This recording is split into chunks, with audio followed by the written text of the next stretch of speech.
Meus queridos acadêmicos do primeiro período, saudações a todos. É um prazer estar com vocês novamente. Infelizmente, não podemos ainda, por enquanto, estarmos juntos fisicamente. Mas estamos juntos, estamos unidos com o intuito de buscar sempre continuar os nossos estudos, as nossas reflexões sobre essa apaixonante ciência do direito. Ela nos une. Sigamos firmes, sigamos juntos. Hoje vamos falar sobre os fatores do direito. O que são esses fatores do direito? São elementos, são aspectos que podem influenciar o direito. O Paulo Nader, ele ensina que os fatores jurídicos, eles são elementos que condicionam os fenômenos sociais e, em consequência, induzem transformações no direito. E é exatamente isso que acontece. Porque o direito, ele não é algo criado, estático, posto por alguém num determinado momento e que vai ser mantido daquela maneira durante décadas e séculos. Pode até acontecer de uma norma ela ter uma vigência durante um período de tempo bem significativo. Mas até mesmo a forma de interpretação e de aplicação da lei, ela acaba mudando um pouquinho com o tempo. E o direito, ele precisa avançar, ele precisa se transformar, isso é algo natural, porque ele precisa acompanhar os avanços e as transformações da sociedade. Deve existir essa coerência, essa compatibilidade entre anseio social e direito e previsões normativas.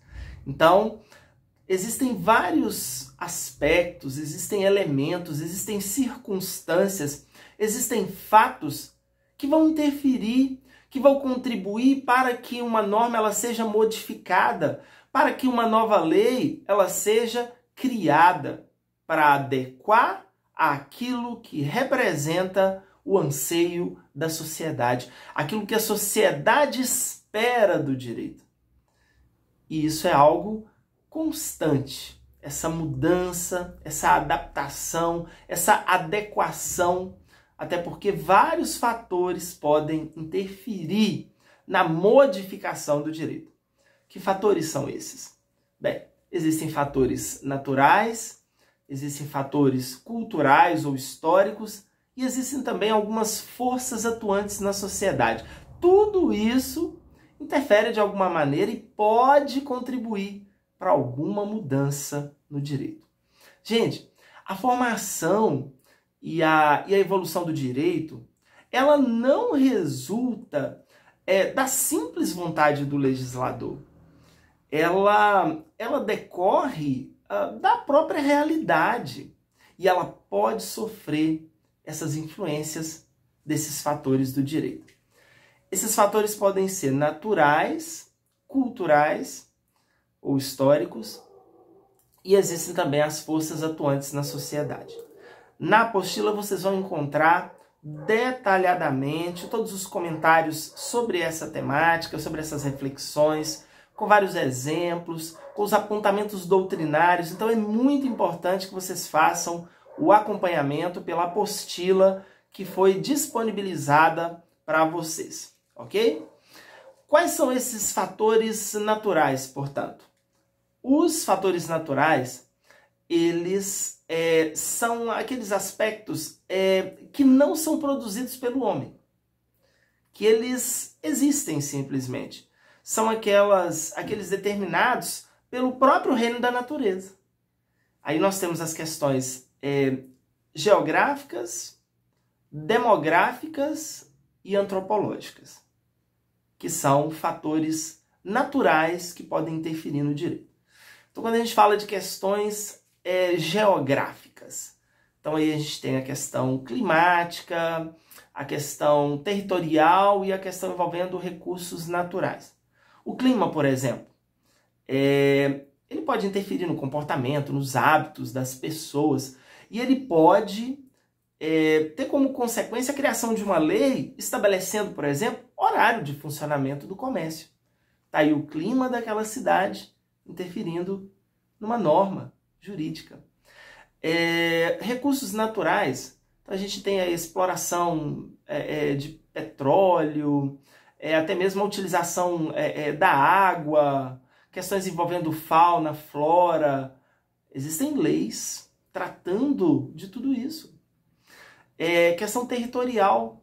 As características do território, elas podem viabilizar a criação de certas normas. Então, por exemplo, para você fazer turismo aí, para você visitar Fernando de Noronha, existem algumas regras específicas. A questão territorial interferindo aí no direito. Aspectos demográficos também dizem respeito a fatores naturais que vão interferir necessariamente aí no direito.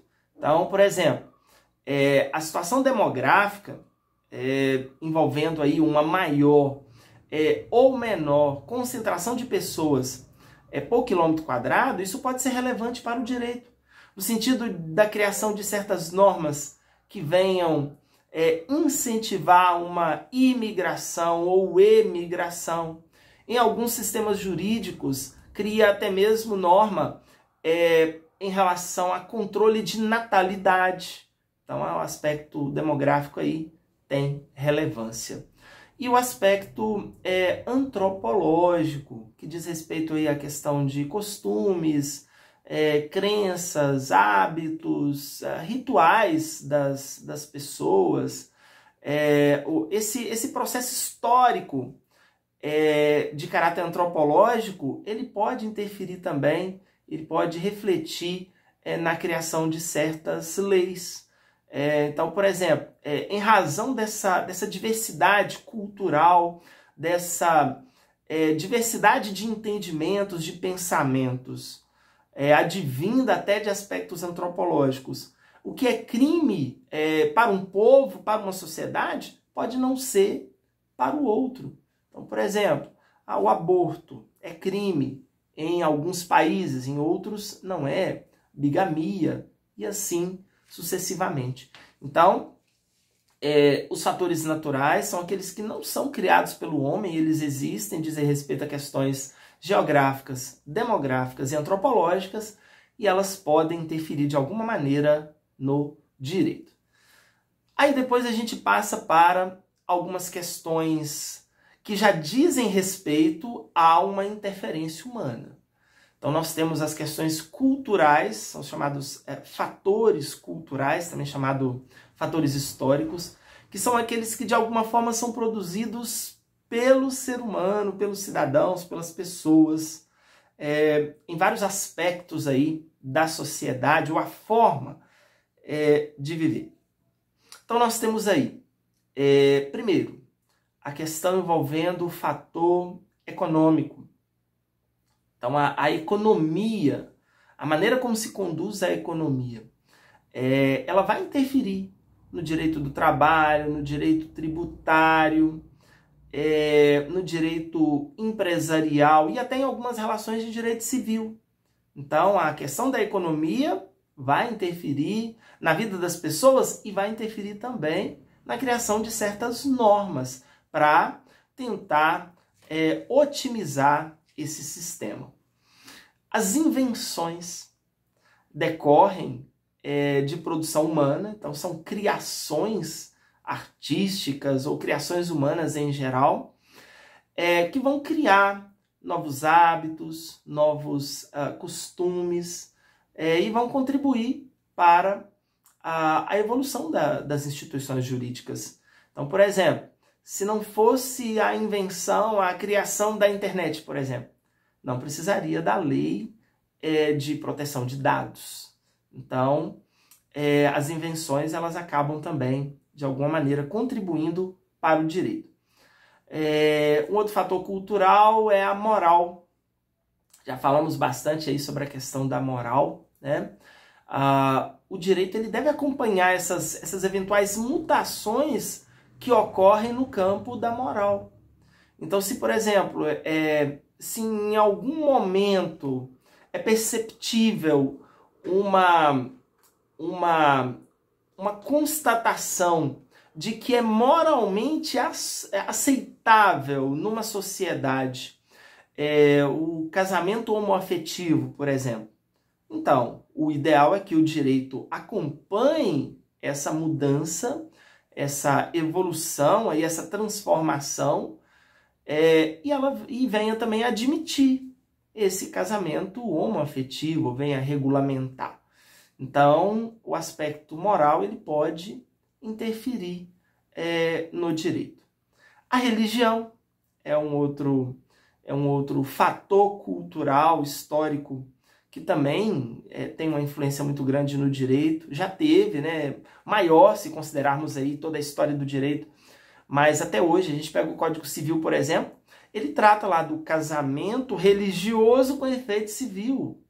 E sem contar também que a religião, de alguma forma, pode interferir até na criação de leis, a partir aí das ideologias religiosas que podem influenciar na criação ou não de certas leis, né? Às vezes a gente tem aí algumas questões polêmicas no país, o aborto, por exemplo, a discussão, né, quanto a ele, a permitir ou não o aborto, que tem uma conotação religiosa muito forte. E, às vezes, esse posicionamento religioso ele pode ter uma força muito grande, de caráter aí até político, de caráter jurídico. E, por falar nisso, a questão da ideologia também é um outro aspecto cultural muito relevante, né, para o direito. No que diz respeito aí a esse conjunto de ideias, né, de pensamentos, de doutrinas, de divisões de mundo, né, das pessoas. Existem aí, inclusive, ideologias político-partidárias que contribuem de alguma maneira para a construção do direito. Então, a gente tem aí alguns pensamentos, uma ideologia mais assistencialista. Então, vamos criar benefícios, né, que vão contemplar aí toda a população. A gente tem uma ideologia mais conservadora. Então, não vamos permitir, por exemplo, a divulgação ou a distribuição de material didático que tenha, né, alguma conotação de ideologia de gênero, por exemplo, né? São apenas alguns exemplos.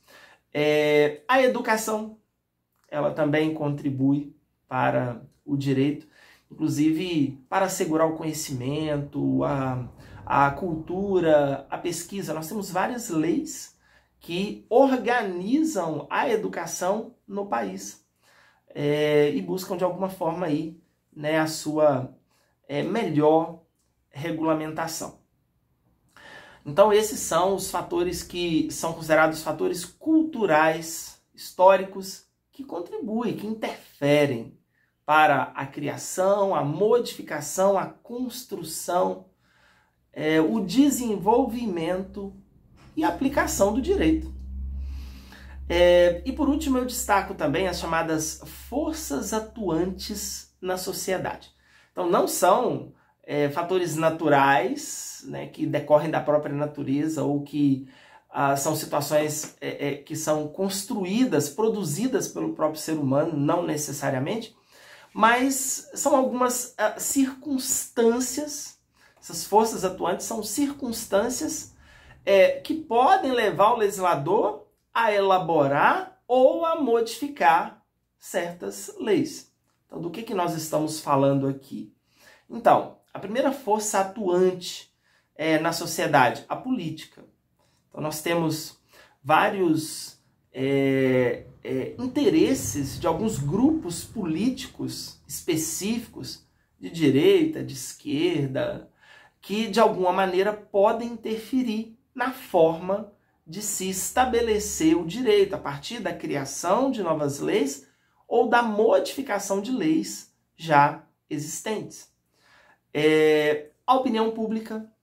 A opinião pública ela é uma força atuante na sociedade que ela é muito respeitada, principalmente no tocante às questões políticas. O político ele está sempre muito preocupado com a opinião pública. Inclusive, existem muitas temáticas bem complexas que às vezes deixam de ser deliberadas pelo Congresso Nacional, deixam de ser discutidas e votadas, projetos de lei, em razão de eventuais polêmicas que podem dividir a sociedade e aí prejudicar, às vezes, politicamente, aqueles legisladores envolvidos na discussão daquele projeto.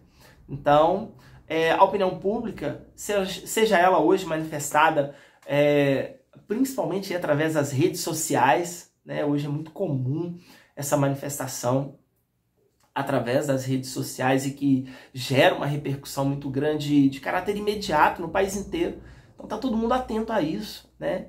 Seja a opinião pública manifestada também através de passeatas, através de artigos em jornais e revistas, manifestações em audiências públicas, isso é muito importante, né? Às vezes, antes de criar uma lei, então, são feitas algumas audiências públicas, oportunidade do próprio cidadão, ele comparecer, ele apresentar suas sugestões. Um exemplo muito claro disso aí foi o Código de Processo Civil de 2015.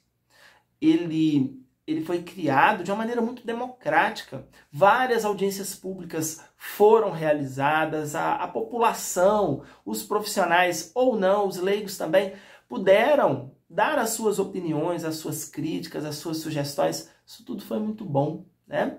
Então, a opinião pública ela tem uma relevância muito grande também para a consolidação ou a manutenção ou a modificação do próprio direito. Interfere na criação de leis, né? A partir do momento que você tem aí uma pressão maior da opinião pública, né? Em certo sentido.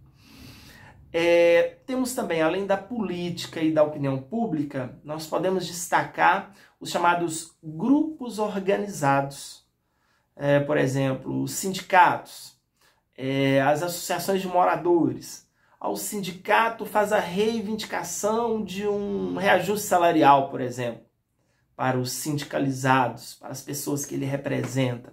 Então, esses grupos organizados, eles representam força atuante na sociedade e que pode ser atuante no contexto jurídico, no sentido legislativo, de interferir na modificação, na criação de leis.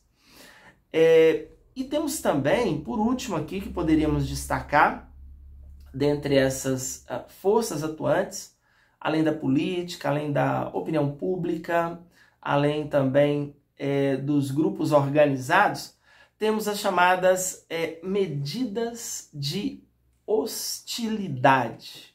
Então seriam o que essas medidas de hostilidade?